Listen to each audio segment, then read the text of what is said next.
Good day, guys, and welcome to another episode of Riding in Tandem. With me, RM. And me, Elaine. At sa episode na to, subukan naman natin itong bagong Mitsubishi Destinator. Ano, ready ka na? Parati naman eh. Tara na!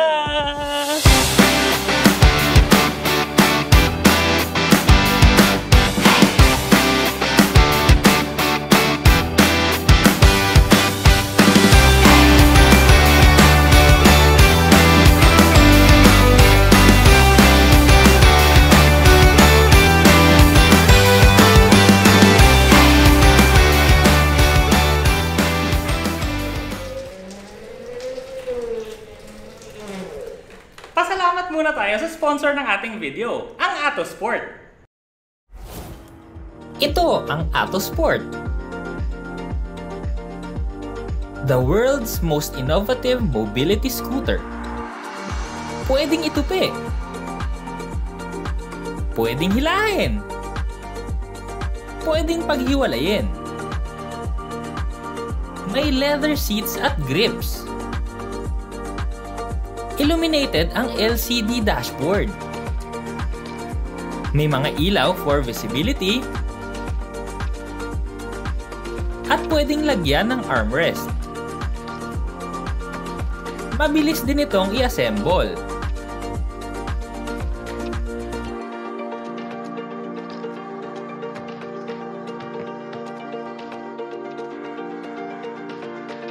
May maximum speed na 10 kilometers per hour.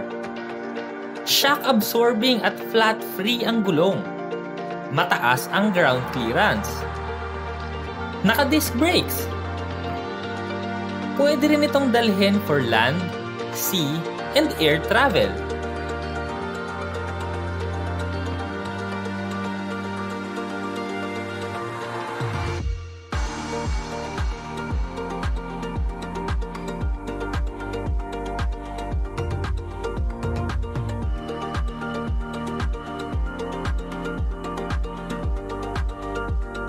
More than 20 kilometers na tuloy-tuloy ang kayang puntahan. Engineered with flair, designed with passion for performance. Be active, be free, be yourself. Atosport, moving life.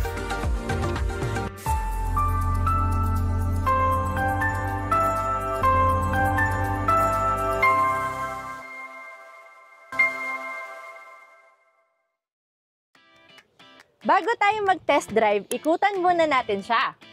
Ang gwapo pa rin ng design. Meron siyang dynamic shield design nandito, meron siyang 360 cam, T-shaped LED headlights, at meron pang fog lamps. Napakagwapo, di ba? Wrap around yung windshield na design. Tapos yung C-pillar niya, meron pa siyang design na parang line-line.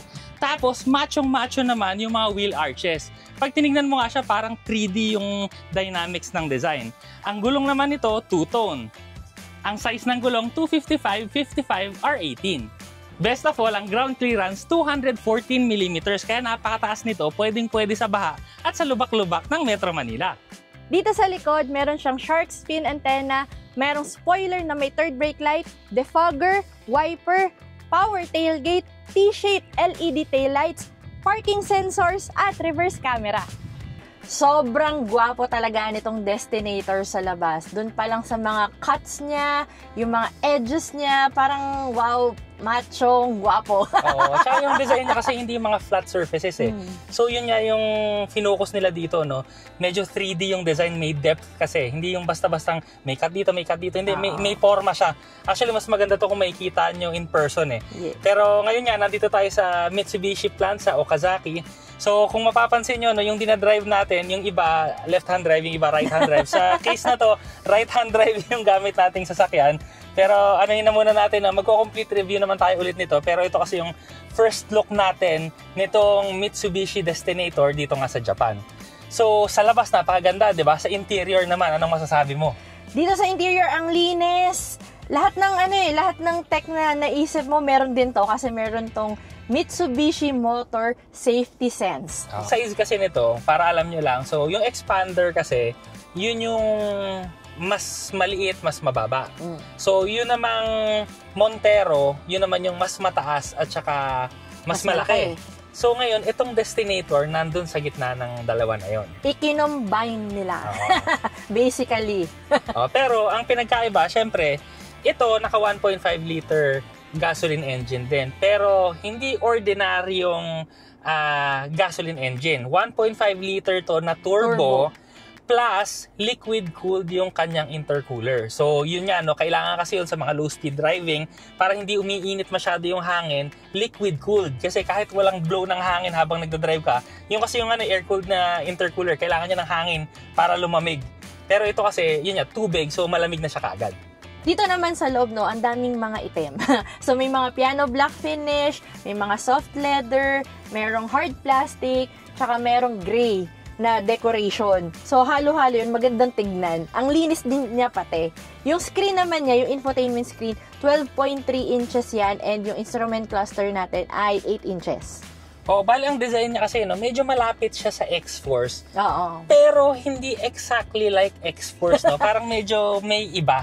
Pero basta malapit ganun. So parang looks familiar. Looks familiar but not quite, parang ganun. Pero yung manibela niya napakaganda, leather wrap din, may mga bilog-bilog pang perforation sa gitna, may piano black finish din. Sa right side niya may controls para sa adaptive cruise control dahil nga meron tong ADAS system ng Mitsubishi. Sa left side controls ng infotainment din at saka instrument cluster. Yung instrument cluster nito, lahat screen din siya. Pwede mong palit-palitan yung mga information na nandyan sa loob. Yung aircon, dual climate control. Sa baba naman ng controls ng aircon natin, meron tayong Type A at saka Type C and power supply. Meron ding lalagyan ng cellphone dito. Ang shifter natin, yung katulad lang din ang ginagamit natin sa Pilipinas. Park reverse neutral drive.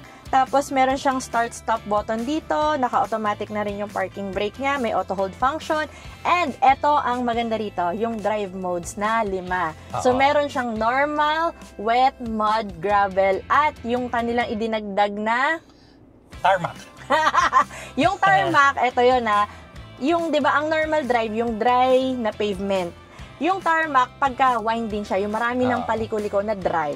So, para doon yun. So, actually, mamaya naman, ipapakita naman natin yung mga driving. Pero, ang gusto ko lang kasing malaman nyo, kasi ito yung importante sa inyong space sa likod. So, ngayon, naka-normal driving position na to. Teka, abante ko konti pala. Normal driving position ko muna, Okay, headroom ko, malaki. Testing natin yung second row. Wait. So, habang tinitignan niya yung second row, sabihin ko na lang din na itong center console natin, meron niyang pwede kayong magpa-cool ng drinks dyan. So, pwedeng may function siya para magpalamig ng drinks. So, in fairness naman, meron pang lamesa dito sa likod ng back seats. May lamesa, meron kang lalagyan ng phone dito sa ibabaw, tapos meron ka pang pocket dun sa ilalim. May control ka pa ng aircon mo, nandito sa babang side. Tapos yung mga aircon vents nito, hindi na yung nanditong nakaganon, So, andito na sa sides yung mga aircon vents niya, mas malinis tingnan. Tapos yung panoramic sunroof from dyan sa unahan hanggang dito sa likod, meron. So, maluwag ako dito, isang fist yung space sa tuhod ko, 5 daliri yung space ko dito sa second row seats. Pero ito yung tanong, mas magandang tanong, kamusta ba yung back seat? Kasi meron din tayo, wait lang, tingnan natin. Meron din palang cup holder sa gitna ng second row. Ito, kita. Okay, nandito na ako ngayon sa third row seats. So, yung second row seats kasi adjustable yung space. So, ito kasi, nakasagad to sa likod. Ito try ko lang kung magkakasya ako sa likod. So, in fairness mga katandem, nagkasya ako dito sa likod, pero yung space ko dito, mga isang daliri na lang yung space ko sa ulo. Tapos, yung tuhod ko nakadikit. Pero, adjustable kasi itong second row, pwede mong iabante. So, itatry ko ngayon sa yung komportabling kakasya ako sa second row. Okay. Komportable ako dito. Normal drive. Okay. So, yan. Okay na to komportable ako dito. Tingnan ko sa third row. So, in fairness naman, naka-adjust ko to pa forward. So, dito, nakabukaka ako. May isang daliring space ko pa pag nakabukaka ako. So, kasya ako dito sa likod. So, meron tong mga aircon vents na merong dalawa dito sa ibabaw. Meron kang sariling ilaw dito sa gitna. May mga hawakan sa gilid, tapos meron ka pang compartment sa gilid. Meron ding cup holder, tapos may 2 seatbelt. Yan. At saka may sarili silang aircon vent doon sa third row, kaya hindi kailangang mainitan yung mga nandun.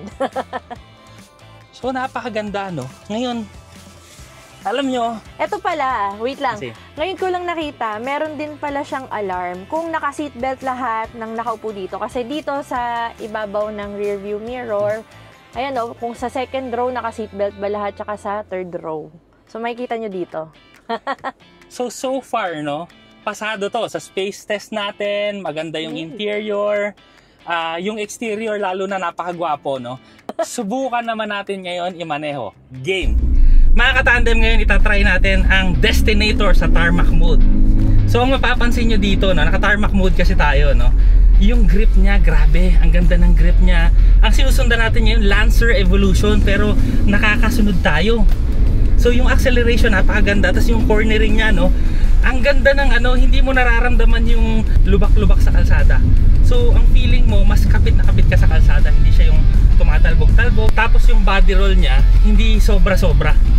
Gustong-gusto ko rin yung ano, no, yung tunog ng makina kasi nga naka-turbo siya. Tapos ang ganda, yung pag nirat-rat mo siya, ang ganda-ganda niyang ano, pakinggan. Pero pagka naman easy drive ka lang, sobrang tahimik naman ng makina. Pero ang maganda dito mga katandem, no, napakataas ng ground clearance nito.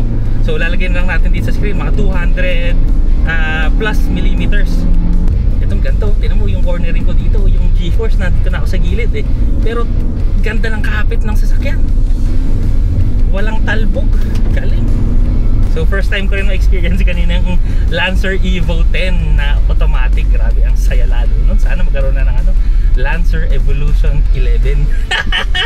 Pero napakasaya nito, no? So yung tarmac mode niya, very good, napakaganda. Bagay na bagay ito sa Pilipinas, lalo na sa mga winding roads natin na yun nga eh.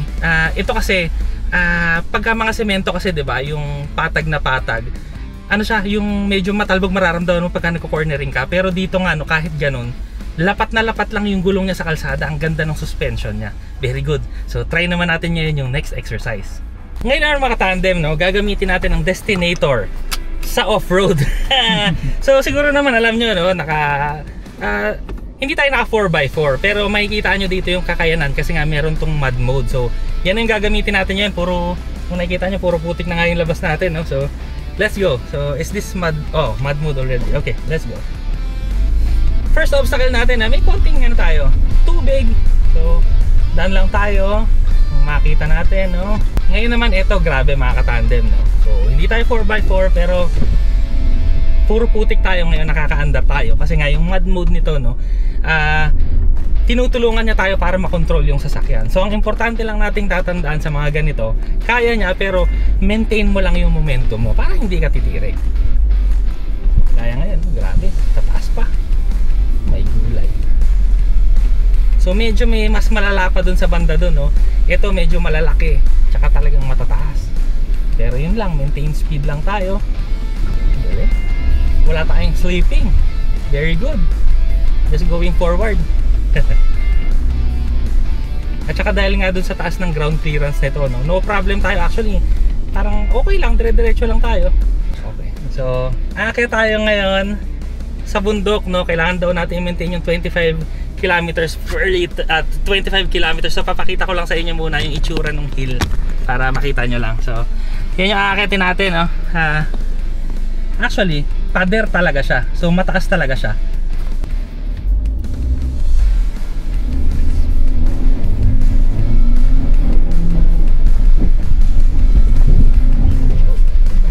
Okay. Okay, perfect. Okay. So mga katandem, na success tayo. Success. Umakyat tayo sa napakataas, no. Wala tong ano, wala tayong 4x4, walang all-wheel drive, 2-wheel drive lang tayo, no. Mud mode only, taas control mo lang yung speed. Very good, galing. Okay.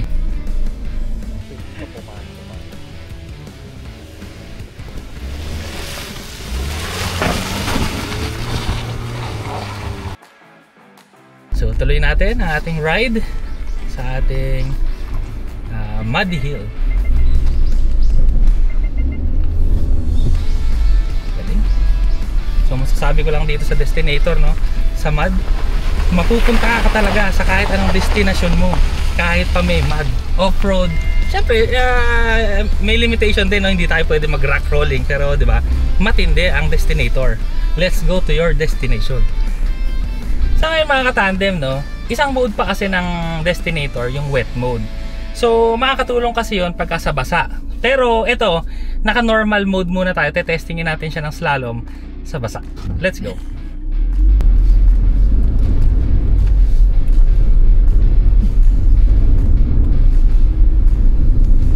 Actually, kahit ganun okay na eh. Tapos eto, iikot daw tayo dito. Grabe yung sasakyan na to. Normal mode pa lang, grabe yung performance. Kita nyo kung gaano kabasa yung kalsada. Ngayon mga katandem, no, gagamitin na natin yung wet mode. So dito daw sa wet mode, lagay ko muna wet. So mas earlier daw gumagana yung active yaw control. So meron ding active yaw control to. Mas dadali daw yung steering natin. E di pakiramdaman natin. Tingnan natin. Oo nga, no? Nakakabilib kasi basa yung kalsada ngayon. Sakto, umuulan. Umuulan niya, pero grabe. O, 2 ikot lang ha. Ay grabe, oo nga, pag lumiliko ka kasi, ang daling iliko nung sasakyan. Kahit ang lapit mo na dito sa kuno, nakakaliko ka ng mabilis. Galing! Galing, grabe. Ganito kagaling yung mga engineers ng Mitsubishi kasi nga ang nag-design dito, isa sa mga gumawa kasi nito, no, yung gumawa rin ng Lancer Evolution. Kaya ganito kalupit ang driving talaga. So ang next exercise natin, meron naman ditong tubig. So papadaanin natin siya sa tubig. Tapos normal mode muna tayo. Normal. So sa normal mode daw, ang sabi, pagka malalim yung tubig, medyo nagwawala daw ng konti kasi pagka normal. Pero okay naman daw, testing natin. So hanggang mga 30 kilometers per hour daw tayo. 200 millimeters tong baha. So hindi biro to ha, baha talaga, tubig. Natin.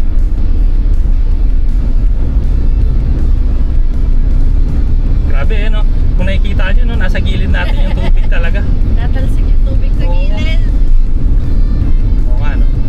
So yung steering nga naman, medyo malambot siya ng konti. Pero basically okay na siya eh. Pero tingnan natin kung ano yung difference pagka naka wet mode. Wet mode.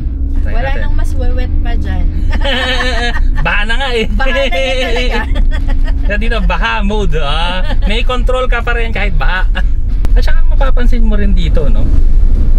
Pinapatakbo nila tayo sa baha ng 30 kilometers per hour. So ganun sila ka-confident na hindi tayo titirik sa baha kahit nagsasplash na yung mga tubig natin sa gilid. So yung steering nga niya, no, medyo bumigat siya. So mas control mo nga naman siya kaysa dun sa kanina. Galing. Ganyan talaga kagaling, no? Kasi talagang lahat yan pinag-iisipan nila. At talaga namang mararamdaman mo yung difference pag ginamit mo. So babalik ko na sa normal mode, tapos try naman natin si Elaine. Yang. Slalom sa baha, tignan natin kung kaya yan ng Destinator. Let's go! I'm slower than him.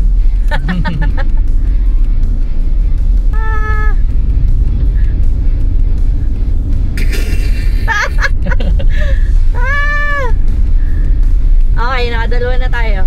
Okay. Ngayon ay wet mode naman. Correct? It's wet mode. Yes. Iba kasi pag ano, no, ikaw yung nagda-drive. Iba pagka ikaw yung nakasakay. So, pag nagda-drive, mas ano eh, ewan ko. Mas feel mo. Mas feel. Okay. Let's go. Ito na. Yung wet mode, sakto kasi umuulan ngayon. Ramdam mong mas scary nung sasakyan. Ito na ang baha mode. Kaya ba ng Destinator na lumusong sa baha? Tignan natin. Ito na. Plus 30.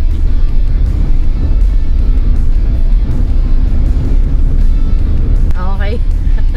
Okay ba? Okay ba? Okay. Thank you. See, I told you, you can relax when I'm driving.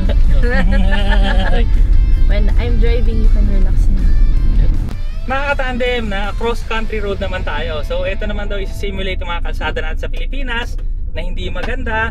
So naka-normal mode tayo ngayon, pero so far, wow. Hoy, ito yung butas-butas na kalsada na may tubig, na may graba. Ang ganda ng traction control. Actually doon pa lang ano, parang lumipad tayo ng konti, no, pero dumiretso pa rin yung sasakyan. Sumusunod siya sa manibela. Very good. So ang kinaganda nun, no, kung hindi ka masyadong sanay pa, ililigtas ka ng sasakyan, ituro mo lang kung saan yung daan. At saka hindi Galing. siya lumalagapak. Alam mo yung parang rumble strips na hindi parang gano'n. At saka yung ride niya, ang lambot-lambot. Kasi tinan mo, kahit ang tulin-tulin natin, yung stability niya maganda, pero yung comfort mo nandun pa rin. Galing. Ganda. Galing. What do you expect? Ang mga engineers nito yung mga engineer na gumawa ng evolution. Ayan na nga. Yan, yung sa tunog pa lang, di ba? Mag-e-enjoy ka na, tunog pa lang. Ito yung tagpi-tagping kalsada. Oo, ito nga, ganito nga yung kalsada natin. Pero easy dito sa Destinator. Grabe, ginaya talaga. Seryoso nga, yung patsi-patsi aspalto. Yung patsi-patsi na may putas pa. Oo. Dinaig nito yung pabikol. Yan ang ganda. Ibig sabihin, kung kunwari, long distance ka sa mga probinsya na hindi maganda yung kalsada, kahit ihataw mo yung Destinator, kayang-kaya. Tsaka ang kinaganda kasi, kasi nga nakaturbo na to. Kaya yung performance talaga niya, may sipa. Ililipat na daw natin ngayon sa gravel mode. Okay. So yan, most probably better to, pero karamdaman natin. Grabe, no? Ngayong nag-gravel, mas kontrolado mo yung steering. Diba? Parang parang kung kanina, very good na siya. Mas Ngayon, very good. nag-excel pa. Ang galing ang galing ng control niya, yung suspension niya sa cornering, ang galing. Hindi ko alam kung paano magic to, no? Alam mo yun? Ayun, di ba? Lumiliko tayo, tulin-tulin natin, no? Pero parang sumusunod lang siya ng sumusunod. Hanip. Kung ang kalsada sa inyo ay hindi maganda. kung ang kalsada sa inyo ay hindi maganda at humahataw ka palaging magmaneho, nako, tama sa inyo to. Laging ginagawa ang kalsada. Tsaka ano mo siya, yung mataas kasi siya Oo. Pero hindi kasi, yung lapad niya kasi sa akin, sakto lang, alam mo yun. Hindi parang sobrang laki yung dating pag nandito ka sa loob. At saka ang taas ng ground clearance niya, mataas yung sasakyan. Pero pag nag-cornering ka, hindi pa rin parang mataas yung pakiramdam. Walang masyadong body roll. Ito yung mahirap no? Yung parang, alam mo yun, ang gaganda na ng mga sasakyan. Parang naiisip ko, parang paano pa nilang i-improve to? Tapos ang dami pa nilang improvements na ginawa dito. So, simulan natin yung isa, yung engine nito. May dalawang pagbabago silang ginawa. Yung una, dati kasi 'di ba ang uso yung mga turbo na may intercooler, 'di ba? So dito kasi kaya ganito yung response din niya, at saka yung plus yung efficiency rin mas gumanda. Kasi yung turbo nito yung intercooler niya liquid cooled na. So ang ibig sabihin kahit mga traffic, kahit hindi gumagalaw yung sasakyan, hindi pa rin iinit yung makina mo. So maganda yan kasi hindi maapektuhan yung makina mo. Kunwari, pag-gaya sa atin sa Pilipinas, 'di ba? Yung intercooler kasi kailangan niya ng hangin para lumamig yung hangin, para hindi magkakaroon ng kakaibang andar yung sasakyan. Ngayon, dahil nga dito sa water, kahit mabagal ka, dahil nga tubig siya, so nadidissipate niya yung heat ng mas maganda. Ituloy na natin yung usapan. So, sa engine, may pinagbago pa silang ginawa dito. Bale yung dalawa yung injection niya sa isang cylinder. So, ang nangyari, pagka efficient driving ka lang, yung tamang driving ka lang, sa port lang siya nag-i-injection. Pero pagka high performance, kunwari hahataw ka, so dalawa, tsaka siya nagdi-direct injection. So kahit anong gawin mo, may performance talaga. So yun yung sinasabi nga namin maganda na yung sasakyan, pero ngayon mas pinaganda pa. Galing. Sa engine pa lang yun so tigda dalawa nga yung injection, tapos yung intercooler iba na. Kahit babae pa kayo doon na nagmamaneho, kahit gusto nyong ihataw doon sa mga kalsadang na bako-bako, okay na okay. Kasi syempre, 'di ba, may mga driver kasi na hindi lang babae yung pagka nakita ng lubak, medyo mabilis pa rin yung takbo, hindi pero dito maganda kasi nga hindi mo ramdam. Oo. Pwede. Yung iba kasi, 'di ba, yung iba sakyan pagka kunwari nalubak ka, magigising na yung pasahero mo Correct. Dito kahit humahataw ka, makakatulog pa rin yung pasahero mo. Gising talaga Parang wala Yung tinadaanan natin yung pachi-pachi. So, pakita ko lang So, tinadaanan namin yung talaga pachi-pachi yung kalsada. Hopefully makita nyo, grabe. Galing rally driver na si Elaine, Panis. Oy, hindi lang. Nag-off-roading kami kanina. Naiahon ko sa putik. Ah! Naiahon mo doon? Seryoso? Ayos ah. So nakikita ko rin pala sa mga gauges niya, no? Ang dami mo makikita dito, no? Yung G-force, makikita mo, acceleration, yung injection, braking, coolant, torque, boost. Ang dami niyang information, nakakatuwa. So kung mahilig ka sa mga info, no? Matutuwa ka, dami. Pwede mong isadya na idaan doon sa Oo. butas. Basta pagka kunwari, dumulas yung sasakyan, ituro mo lang yung manibela kung saan mo gustong pumunta at pupunta siya doon. Di ako ganito mag-drive mga katandem, pero alam mo yun, dito kasi pwede mong gawin. The controlled environment kasi, kaya talagang pwede mo i-push. Tsaka yung ano, no, pagka pinaandar mo siya, hindi mo ramdam na mabigat yung sasakyan. Alam mo yun? Oo. Di ba? Oo. Parang hindi siya malaking sasakyan. Yung feel parang agile, comfortable, compact. Pero maluwag din sa loob, ah. 7-seater to, no? Oo nga, 7-seater, nakataw mo ng ganito. Oh my goodness. Yung pampamilya mo sa sasakyan, pwede palang ganituhin. I-off-road mo, i-gravel mo, country road mo, pwede pala. Kasi diba minsan, kunyari, ano, aalis kayo. Di mo naman kasama buong pamilya mo. Kunyari, ikaw lang, o kayo lang dalawa. Kami lang, ganun. Ay, naku, tapos dito kayo mapupunta sa ganitong kalsada. Carry lang yan. Carry. Hindi, tsaka yun yan, kahit kasama mo yung pamilya mo, tapos nagkataon na ganito, kaya niya. Oo. Tsaka di ba sa atin kasi may mga ano eh. Ito naman totoo lang naman kasi yun. May mga kalsada na yung umpisa ang ganda. Tapos biglang wow, sira. Surprise! Eh dito, no surprises, kayang-kaya ng Destinator. Alright. Ang gagawin natin ngayon, no, pupunta tayo sa slope test. So susubukan natin tong Destinator. So ang sabi nila, yung slope daw na yan, kasing taas daw ng elevation ng Baguio, yung ano, yung taas, yung pag-ahon. So tingnan natin, tapos hihinto tayo dun sa gitna kung makakaahon pa rin ba siya. So okay, let's go.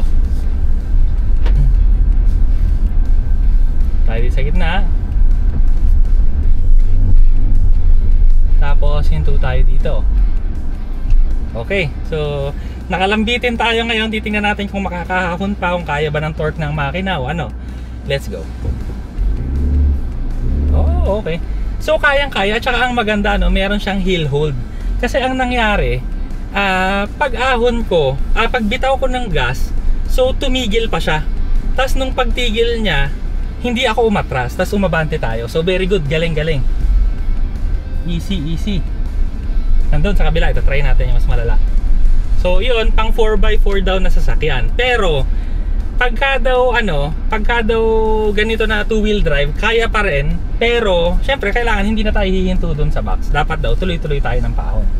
So i-try natin. Okay, let's go. Nakakatakot, ang taas. Ay puti, kaya nga. Kaya nga. Galing.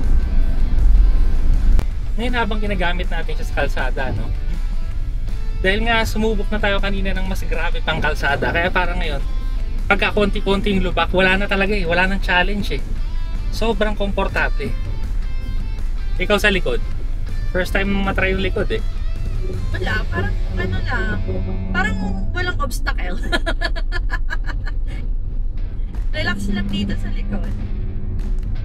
So grabe, no, nagko-cornering tayo 120. Ngayon high speed 145, 150 kilometers per hour at mahigit pa, pero hindi na kaya ng puso ko eh, tama na. Kasi sa cornering daw hanggang 120 lang daw tayo. 120 lang.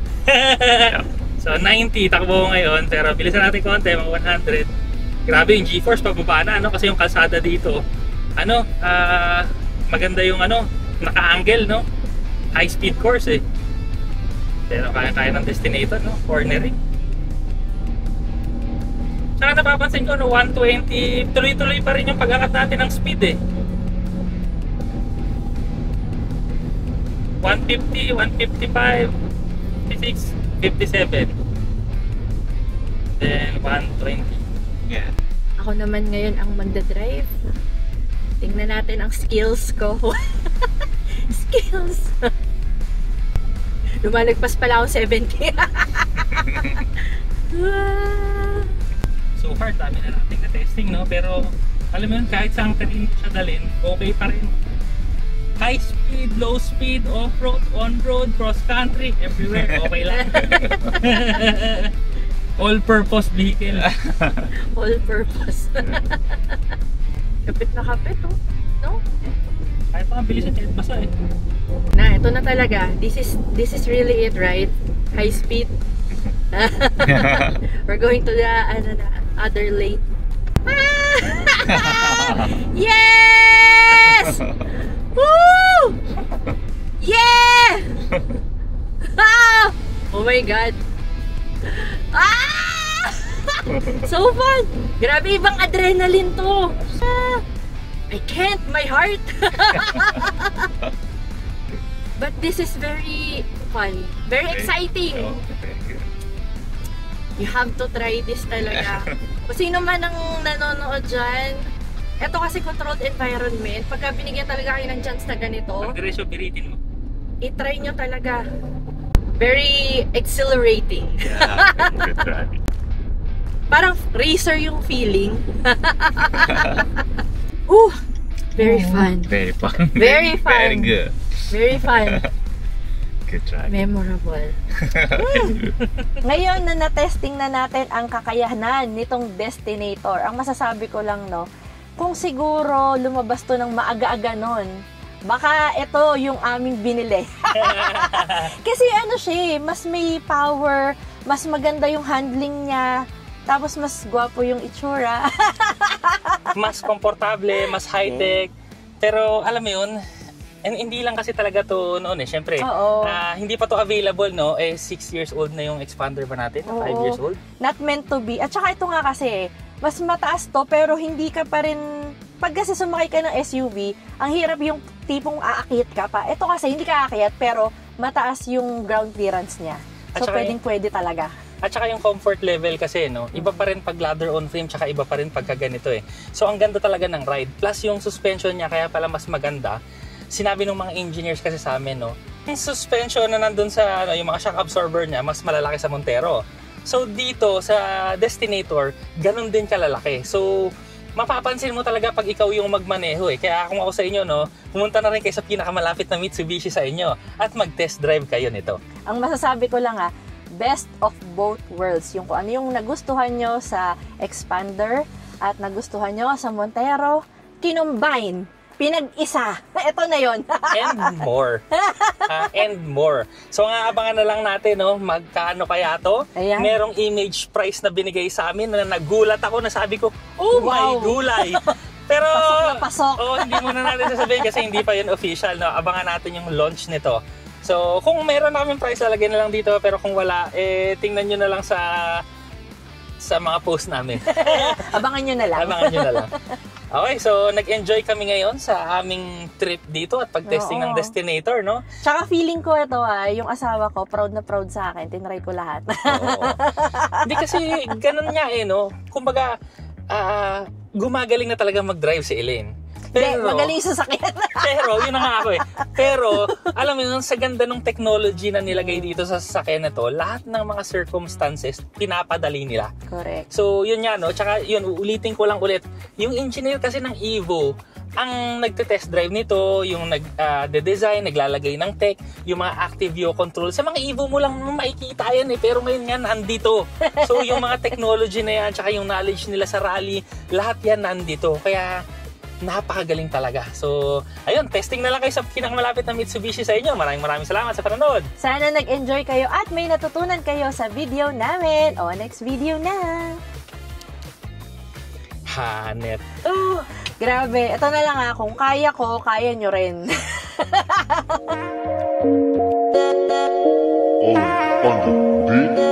RIT, riding in tandem. RIT, riding in tandem. RIT, riding in tandem. Siksik na impormasyon mula kay RM at Elaine. RIT,